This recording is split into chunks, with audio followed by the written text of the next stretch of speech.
C'est Marché Noir 106.3, l'émission, nouvelle édition. On reçoit Niakovic dans le cadre des crises en banlieue. Niako, un an après les émeutes, on n'a pas été au fond du problème.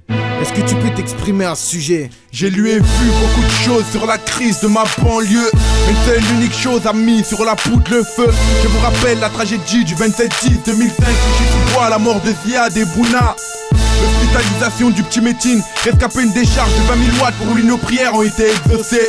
Jusqu'aujourd'hui, rien n'a été jugé de corps rapatrié, enterré sans même avoir eu la vérité. C'est vrai qu'il y a eu un tas de rumeurs. Toi sur place, comment t'as vécu cette nuit-là?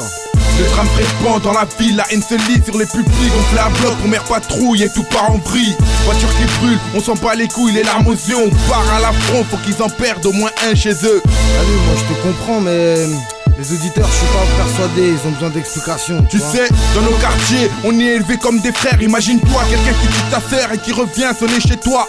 C'est de la provocation pure et dure, simple et sûr. Je sais pas pour eux, chez nous c'est représailles, alors il faut qu'on le tue. J'avoue, ça sent venu méchant, mais il s'est passé de ville en ville.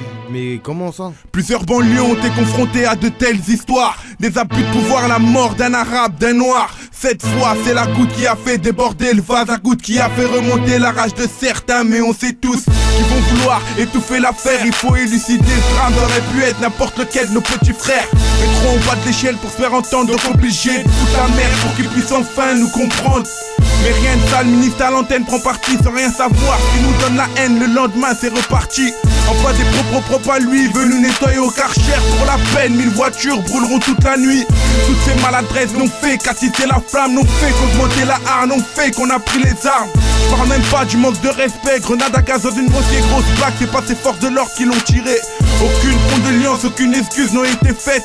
D'après ses dires, pour cette religion, il en aurait trop fait. J'avoue, je crois que j'aurais pas pu dire mieux que ça, mais qu'est-ce que tu penses du gouvernement, du ministre, tout ça, tu vois? Comme le dit mon pote Saka, il est incompétent. Ce sont le but au fond 2007 élu président. Mais bref, je suis pas venu ici pour parler de lui. Ce que j'ai à dire, c'est pas un malaise social qui m'a fait faire ces incendies. On est né dedans, on a grandi dedans, on mourra dedans. C'est pas maintenant que les choses changeront que je comprends uniquement. Et franchement, t'as vu, tu penses quoi? On va mettre ça sur le dos des films, du rap. Qu'ils arrêtent leur prétexte et leur a priori. Le rap n'a rien à voir à ça que la France assume ses soucis. Les meurtriers déguisés en gardiens de la paix. Trop de bavures que je sais même plus me sentir en liberté. Je répète, nous ce qu'on veut c'est la vérité. Que ces flics soient écroués et que leur âme repose en paix. T'entends les cris de ma banlieue,